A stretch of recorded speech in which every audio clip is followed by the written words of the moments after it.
All right, y'all. Dale rant time. I'm gonna have a dip of snuff while I talk, if you don't mind. And if you do mind, you can just change the channel. But today, you know, I joined a discussion on Yahoo. Just made one comment, very light. Since I've been sick, especially since my son passed away, I have pretty much stayed away from anything political, from posting, on anonymous boards and stuff, as it pertains to the political situation that's going on in this country. And when we talk about land of the free, home of the brave, my ass, you cannot say anything negative about anybody from the left. They will dox you. They will come after you. They will make sure that your voice isn't heard. And it's I didn't realize it's even gotten worse. It's gotten worse than since I left. And it was about Attorney Linwood, who was very adamant that the 2020 election was stolen, and it was. I mean, I can prove it.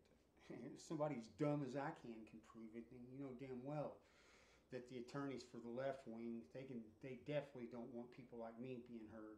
Because I've been to 20 bulk mail centers in the United States. They all work the same way.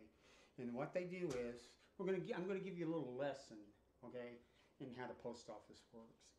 This would be what is considered a letter mail.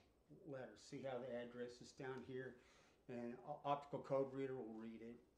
And whatever envelope it's in, it's going to have an indicia right up here. It's going to cancel it, or they can just keep using the same envelope over and over. So they cancel the indicia, and because of the Department of Homeland Security 9/11, they have to keep mail for over 20 years, and it goes to this big bulk center collection agency in the NSA in Utah, and they keep a little picture of the mail that goes to your address, and they have to keep it for 20 years. They can go back to 2012, and on October 15th, 2015, they can tell you exactly how many pieces of mail you got and who sent them to you. That's how thorough this thing is. All right, now this is what is known as a just a regular piece of mail. Okay, your standard. This is called a flat. Okay, notice how much different it is from a letter. So it's separated at these bulk mail centers. Okay, they dump it into this big machine, and it separates it into letters, into flats, anything from Sports Illustrated to manila envelope, down to your standard 9 by 12 envelope. And the 9 by 12s, they go to a carrier, and they separate it, and then they have like 540 some odd stops, and so they get their letter mail, and it sequences it the way they walk the route. Okay, so it's the way it's always been done ever since they joined the machine age, and that's the way it is right now. So what the problem is that we saw mountains and mountains of, I don't have a whole lot of sheet paper, but mountains of these ballots. Pretend like this is a ballot, okay? Mountains just tall of these things that had never been trifolded. Like what, if it was a mail-in ballot, it should have been trifolded 3 times, kind of like your electric bill. See this? 1, 2, 3. That's a trifold. Goes in an envelope. But all of these ballots that were going through the tabulators had never seen the inside of an envelope at all. Okay, and that's why the left wing attorneys didn't want any scrutiny about how many pieces of mail were actually delivered and how many were actually ballots, because they knew that they were just bringing stacks and stacks of ballots in and running them through the tabulators. There was no oversight.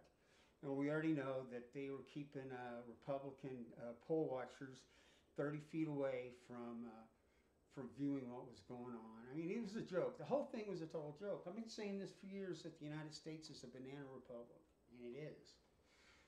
But I made one little comment saying I don't believe that Biden got anywhere close to 81 million votes. And I was attacked mercilessly. I mean, the most foul language and everything that you can imagine.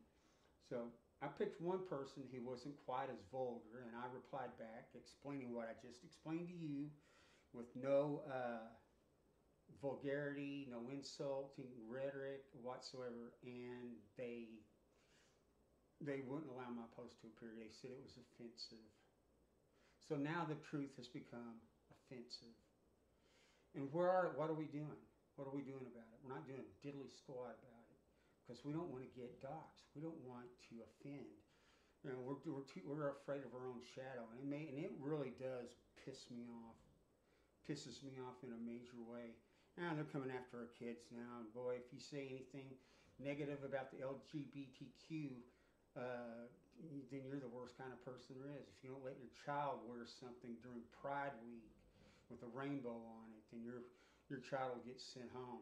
You know, I'm beyond. I want to offend people. Matter of fact, I got a straight Pride T-shirt that a good friend made for me, and I'm going to wear that son of a bitch every chance I get. That thing will stand up on its own because the more I wear it, the more offensive it'll smell. And you can throw it against the wall and it'll probably stick. But that's exactly what I'm going to do. And I'm going to start going to some of these protests to get rid of these transgender people that are trying to hijack our kids and are wanting to have gay transgender story hour where they're basically recruiting our kids. Somebody needs to stand up and make a stand. I will. I don't care. I'm dying anyway. But even if I wasn't dying, I would still do it. This has gotten totally out of hand, and you need to find out where you stand on this whole thing, because it's going to affect you. You may say, "Well, I don't have any kids, and they're grown." You know, you might have grandkids someday. You might have some good friends that do have kids, and it will matter to you. But by that time, it's going to be too late. So I'm telling you, man, you better stand up and be counted, because you're just going to fall by the wayside, and nobody will ever know you were here.